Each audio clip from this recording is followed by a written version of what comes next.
Hi అండి, అందరికీ నమస్తే. Welcome to Mokshian Chaitu channel. ఆమ్లెట్ని ఎప్పుడులా కాకుండా ఇలా కొత్తగా ట్రై చేయండి. ఇకపైన ఎప్పుడు చేసుకున్నా ఇలానే చేసి తినాలి అనిపిస్తుంటుంది. అంత బాగుంటుందండి. ఎలా చేయాలి ఇప్పుడు మనం చూద్దాం. ముందుగా స్టవ్ ఆన్ చేసి ప్యాన్ పెట్టుకోవాలండి. ప్యాన్లో 2 స్పూన్స్ వరకు ఆయిల్ వేసుకోవాలి. ఆయిల్ కాస్త వేడయ్యాక దాంట్లో 1/2 స్పూన్ వరకు జీలకర్ర వేసుకోవాలండి. జీలకర్ర కాస్త ఫ్రై అయ్యాక దాంట్లోకి మనం 1 కప్పు వరకు ఆనియన్స్ వేసుకోవాలి. ఆనియన్స్ని బాగా ఫ్రై చేసుకోవాలండి. గోల్డెన్ బ్రౌన్ కలర్ వచ్చే వరకు ఫ్రై చేసుకోవాలండి. ఇప్పుడు దాంట్లో కొద్దిగా పసుపు, 1 స్పూన్ వరకు కారం, గరం మసాలా, కొద్దిగా సాల్ట్ రుచికి సరిపడా వేసుకోవాలండి. అంటే మీరు ఎన్ని ఎగ్స్ అయితే తీసుకుంటే దాన్ని బట్టి మీరు అడ్జస్ట్ చేసుకోవాలి.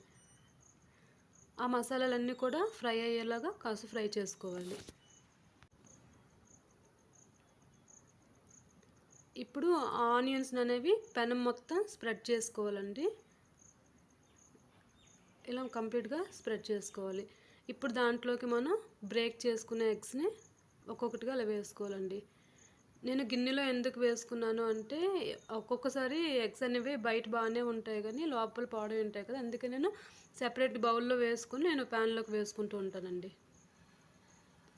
ఇలా ఎగ్స్ వేసుకున్నాక మూత పెట్టి ఒక 3 మినిట్స్ వరకు లో ఫ్లేమ్లోనే ఉడికించాలి. 3 మినిట్స్ తర్వాత చూసారా, పైన కూడా బాగా ఉడికింది. ఇప్పుడు దాన్ని అలా టర్న్ చేయడానికి కొద్దిగా ఇబ్బందిగా ఉంటుందండి.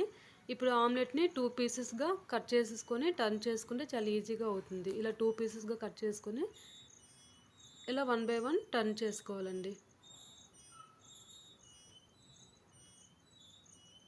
చూసారా ఎంత బాగుందో, చూడడానికే బాగుంది. ఇలా స్లోగా టర్న్ చేసుకుంటూ ఉండాలి.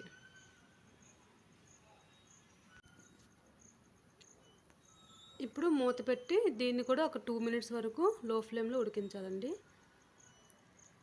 2 మినిట్స్ తర్వాత తీసి టర్న్ చేసేసుకొని సర్వింగ్ ప్లేట్లో సర్వ్ చేసుకోవాలండి. ఎంతో టేస్టీగా ఉండే ఎగ్ ఆమ్లెట్ అనేది రెడీ అయిందండి. మీకు వీడియో నచ్చినట్లయితే please like, share and comments.